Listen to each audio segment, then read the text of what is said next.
एक बार किसी जजमान ने किसी ब्रजवासी की कथा करवाई। ब्रजमंडल में एक बड़े विद्वान थे महाराज, कथा में उनको आमंत्रित किया तो व्यास जी तो बड़ी सुंदर कथा कहते थे, पर कथा के पहले उनके स्वास्थ्य में थोड़ी गड़बड़ी हो गई। तो उन्होंने जजमान से कुछ नहीं कहा कि भाई क्या करें, स्वास्थ्य तो गड़बड़ हो गया। उन्होंने अपने छोटे भैया से कहा कि भैया एक काम करो, हमारी तो तबीयत गड़बड़ है, तुम ही चले जाओ कथा करने। अच्छा, भैया दोनों एक जैसे लगते थे। छोटे भैया ने कहा कि देखो भाई, हमने तो कथा पढ़ी ना है ना कभी सुनी। अरे भाई कैसी बात कर रहे हो, तो ब्रजवासी है, ब्रज में तो जन्मते कथा आवे। अरे ना ना गड़बड़ हो जाएगी। अरे कोई बात ना, तू जा तो कथा तो कर।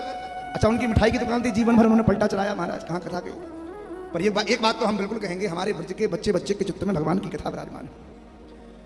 गए कथा करने के लिए, भैया ने कहा अरे वही तो कथा है, भगवान की बाल लीला सुना दी, कुछ बात ना है, सब आ जाएगी, चिंता मत करो। ठीक है, बड़ी सुंदर भव्य शोभा यात्रा भाई, कथा भाई व्यासपीठ लगी, ब्रजवासी बैठे व्यासपीठ पर वक्ता जी कथा कहने के लिए।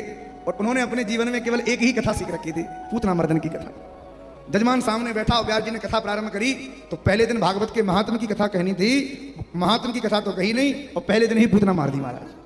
पहले दिन जब पूतना मरी तो जजमान ने हाथ जोड़ के मन में सोची कि चलो कोई बात ना, व्यास जी भावुक है गए, ब्रज से आए हैं, बाल लीला में ज्यादा डूबे भरे हैं, कोई बात ना है, आगे की कथा कल तो जरूर बढ़िया होगी। दूसरे दिन कथा कहने के लिए बैठे और व्यास जी ने दूसरे दिन भी पूतना मारी। अब तो जजमान ने सोचा ये क्या लीला है, कोई बात नहीं, आज और देखते हैं। तीसरे दिन कथा हुई, व्यास जी ने फिर पूतना मारी। जजमान चौथे दिन तो कमरे में पहुंच गया, बोला गुरुजी आज तो भगवान का जन्म है, कम से कम आज तो कोई दूसरी कथा सुना दो, 3 दिन से बराबर पूतना मर रही है, एक आध दिन तो दूसरी कथा सुनाओ।